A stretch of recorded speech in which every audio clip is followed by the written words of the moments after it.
কুষ্টিয়ায় দিন দিন উদ্বেগজনক হারে বাড়ছে হাম রোগীর সংখ্যা। বিশেষ করে শিশুদের মধ্যে এই সংক্রমণ দ্রুত ছড়িয়ে পড়ছে। কুষ্টিয়া মেডিকেল কলেজ হাসপাতাল ও ২৫০ শয্যা জেনারেল হাসপাতালে প্রতিদিন গড়ে প্রায় ১০ থেকে ১৫ জন নতুন শিশু হাম রোগে আক্রান্ত হয়ে ভর্তি হচ্ছে। হাসপাতালে চিকিৎসাধীন শিশুদের অভিভাবকদের সঙ্গে কথা বলে জানা যায়, প্রথমে ডায়রিয়া ও জ্বর নিয়ে হাসপাতালে ভর্তি করা হলেও ৩ থেকে ৪ দিনের মধ্যে শিশুদের শরীরে লালচে দাগ দেখা দেয়। পরে পরীক্ষার মাধ্যমে সেটি হাম হিসেবে শনাক্ত করা হচ্ছে। হাম, জ্বর, পায়খানা, মুখে ঘা, ওই জন্য আমরা এখানে ভর্তি হয়েছি।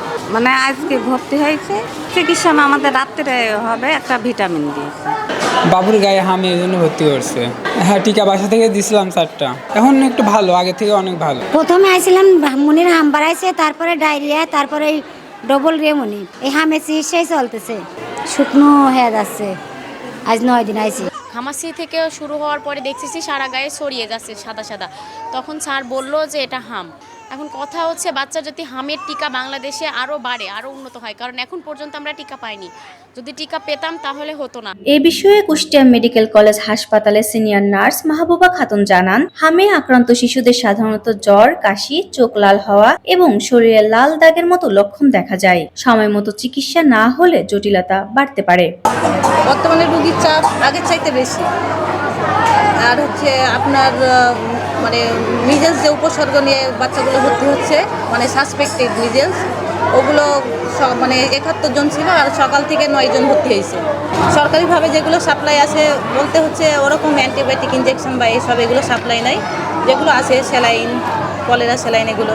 অন্যদিকে ২৫০ শয্যা জেনারেল হাসপাতালের আরএমও জানান, সাম্প্রতিক সময়ে হাম রোগীর সংখ্যা উল্লেখযোগ্যভাবে বেড়েছে। শিশুদের দ্রুত চিকিৎসা আওতায় আনা এবং টিকাদান নিশ্চিত করা অত্যন্ত জরুরি।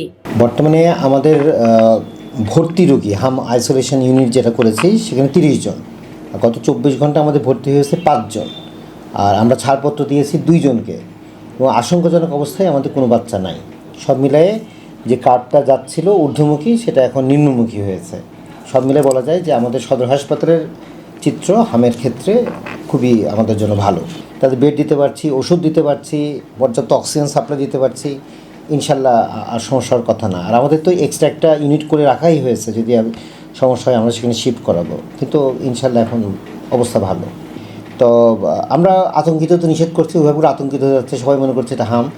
তো আমরা সবাইকেই বলছি যে আমাদের কাছে নিয়ে আসেন, গ্রামে ডাক্তারের শরণাপন্ন হওয়া দরকার নাই, অথবা শিশু বিশেষজ্ঞের কাছে যান। আপনারা ইনশাল্লাহ আমাদের যে ভীতিটা কাজ করছে হাম নিয়ে, আমরা এটা দূর করতে পারবো।